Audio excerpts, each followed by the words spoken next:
Trust back then. Thought it would all be fine as I walked to my friend's house in a Protestant part of town. I had 2 3-litre bottles of cider swinging from my hand in a bag when I asked the very drunk man who was standing outside Craigavon FC's ground for directions. He asked me where I was from. I told him a place I thought was safe. From his obviously bigoted mind, he then asked my name, which I changed to James. But he still thought I was a Fenian. Rightly so. He began to become loud and attract attention to the fact that I was there. So I took the only option and fizzed up the cider on the side of his fucking head before I left for the opposite of walking, and I never looked back. Why was he so concerned with geography?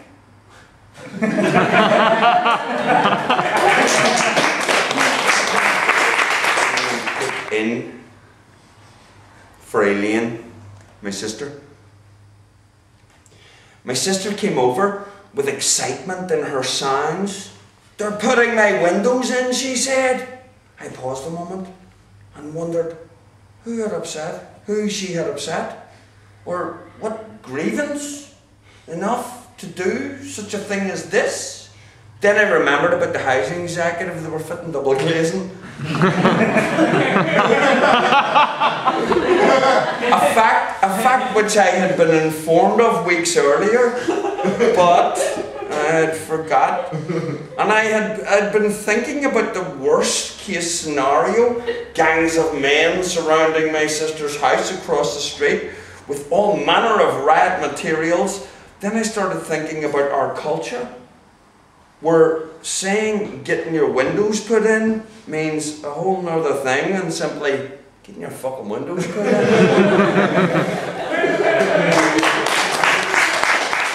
The pieces of dead pig squeal and crackle in the hot, hissing, spitting fat as I move them around to get them evenly crispier and enjoy the aroma of those bits of an ancient oink. I am carefree with cholesterol. The posters in the surgery have evidently not worked. Not for this carefree carnivore anyway. I'm watching my father die on the tarmac age 16 because his heart was clogged with a sicky, stickly substance. Did not, it seems, impress me either. 4 slices of streaky soy, 2 slices of healthy brown, a spread of full fat golden thickness, and a blob of sweet tomato sauce. The pig that made this was sacrificed. Didn't I? Yep. This is for delirium tremens. Yeah. How the fuck am I supposed to get my head straight? The most in life is open to debate, but this here in this world are in a bit of a state, and all they want me to do is hate, it seems. But what am I? What are my dreams? I who write this stuff in reams and want so to understand the very nature of our tribal teams. How the fuck am I supposed to get my head straight when the only difference in my mood is a word like conjugate? It means literally to create another literary state, and all the world wants to do is berate, and I've always been late. I'm trying to get my fucking head straight. There's war, McDonald's, and disease, and Coca-Cola, and people who behave like fleas, and war, and war, and war, and paranoia about the economic status of the Chinese, and starving people saying, "Please sir, can I have some more? Or can I have some more war? Because if I can't eat, I'd be as well having something to beat. Better to be on the winning side, less than have died. And don't worry about the guilt until you have to come home with 1 leg and half a head. It's great to be alive. It's great to be nearly dead." They give the dead flowers, and they give the nearly dead flowers, and then they give flowers to lovers, and that blew their cover because all the lovers are nearly romantically dead, and roses are red, and strangulation is blue, and blood is red, be it Muslim or homeless, heterosexual or Jew. And I'm very sorry if you people can't relate. It's all because of my fucking psychological state. I don't understand the guise of humankind's plan. I'm just trying to get my fucking head straight. Yeah.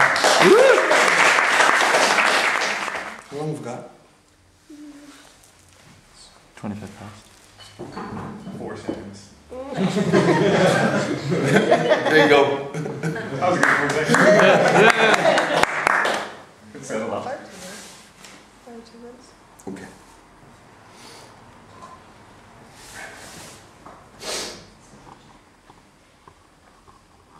Parallels of lust. I have heard men say when a woman dresses in a provocative manner that she's asking for it.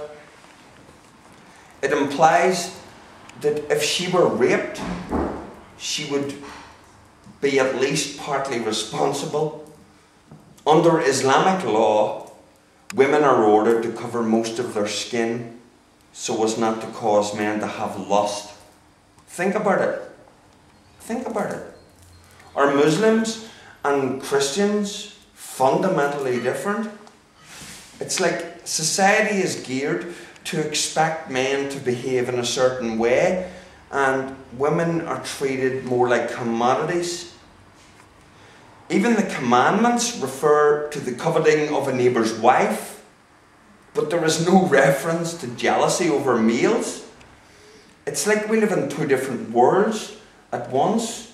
We have a world in our minds that picks up small changing aspects of our surroundings and builds a false but very enduring picture of reality. Then there is the actual, where nothing has ever changed or been equal, and for hundreds of years things remain as static as always. Coincidentally, do you know how the word golf came into existence? Look it up. It may surprise you. Discharge. I sat there, jaundiced eyes sunken, my pitted, wretched skin stretched like indelible lycra over beaten brows and jutting cheekbones, burned by years of my own making. The doctor came to discharge me. She was a noble contrast to myself. I had made a pedestal for her already. Her whole appearance was like silk. Even her voice seemed that way, if a sound could possibly be made to metaphorically resemble fabric. You can go home, she said.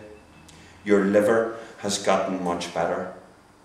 And you know how to keep it that way, don't you?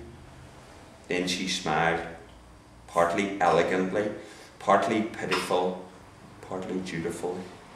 Yes, I thought to myself, I do know how. But inside I was still dying as I put on the only clothes I had with me that were stained and stank of my pain.